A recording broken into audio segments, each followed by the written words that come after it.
సిద్దిపేట జిల్లాలో రోడ్డు ప్రమాదం జరిగింది. కుకునూరుపల్లి మండలం లకడారం దగ్గర కారు పల్టీ కొట్టి పంట పొలాల్లోకి దూసుకెళ్లింది. ఘటనలో కారులో ఉన్న 6గురికి తీవ్ర గాయాలయ్యాయి. ఓ బాలుడు చనిపోయాడు. గాయపడ్డ వారిని స్థానిక హాస్పిటల్కు తరలించారు. వారంతా హైదరాబాద్ వాసులుగా గుర్తించారు. వేములవాడ నుంచి హైదరాబాద్కు వస్తుండగా ఈ ప్రమాదం జరిగింది. ఘటనా స్థలానికి చేరుకున్న పోలీసులు కేసు నమోదు చేసుకుని దర్యాప్తు చేస్తున్నారు. సిద్దిపేట జిల్లాలో రోడ్డు ప్రమాదం జరిగింది. కుకునూరుపల్లి మండలం లకడారం దగ్గర కారు పల్టీ కొట్టి పంట పొలాల్లోకి దూసుకెళ్లింది. ఘటనలో కారులో ఉన్న 6గురికి తీవ్ర గాయాలయ్యాయి.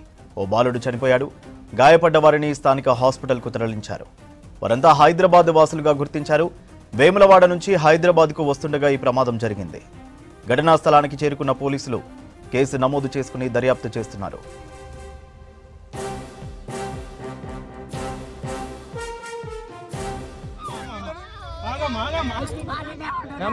నంబర్ ఉందా తల్లి ఆగు చెప్పాలి కదా నంబర్ ఉందా